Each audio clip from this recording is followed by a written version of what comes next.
اعوذ باللہ من الشیطان الرجیم بسم اللہ الرحمن الرحیم الحمد للہ البر الرحیم الواسع العلیم ذی الفضل العظیم وافضل الصلاۃ واتم التسلیم علی سیدنا محمد النبی الکریم المنزل علیہ فی الذکر الحکیم وانک لعلی خلق عظیم وعلی آلہ واصحابہ الکرام جوارہ فی دار النعیم۔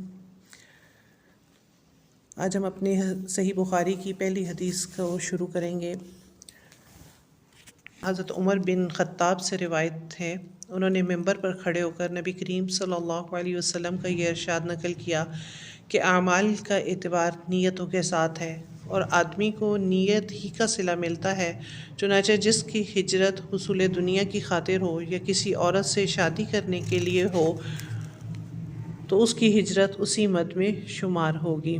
اس حدیث کو جو ہے اس میں پہلے نمبر پہ لایا گیا اس کتاب میں، اور نیت سب سے پہلے انسان کی ٹھیک ہونی چاہیے۔ اس حدیث میں ہجرت کا ذکر ہے، اس کے بعد اگلی حدیثوں میں نبی کریم صلی اللہ علیہ وسلم کی غار حرا کی خلوتوں کی تفصیل بھی آئی، جو ایک لحاظ سے ہجرت ہی کی دوسری بات ہے کہ آدمی کے ظاہری افعال میں دھوکہ اور ریا بھی شامل ہو سکتی ہے، مگر جو کام دل کا ہے اس میں کوئی ریا اور دکھاوا ممکن نہیں۔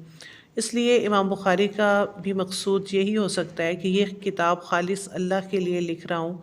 ہجرت کہتے ہیں کسی جگہ کو یا کسی چیز کو ہمیشہ کے لیے چھوڑ دینا یا کسی چیز سے تعلق منقطع کر دینا۔ غار حرا کی طرف آپ کی ہجرت بھی دنیاوی آلودگیوں سے ہمیشہ کے لیے انقطاع کی حیثیت رکھتی تھی۔ اسی مناسبت سے بھی یہ حدیث سب سے پہلے ذکر کی گئی۔ اس حدیث سے ابتدا کرنے کی ایک وجہ یہ بھی ہے کہ اسلام کی بنیاد وہ عقائد ہیں جن کا تعلق دل سے ہے، اور نیت بھی فعل قلب کا نام ہے۔ اس لیے اسلام کی بنیاد تعلیم جو وحی اور الہام کے ذریعے پیغمبر نبی کریم صلی اللہ علیہ وسلم کو دی گئی ہے، وہ اس وقت تک سمجھ میں نہیں آ سکتی جب تک کہ آدمی سچائی کے ساتھ راہ ہدایت کا طلبگار اور نجات کا خواہش مند نہ ہو۔ اس کے لیے نیت خالص درکار ہے۔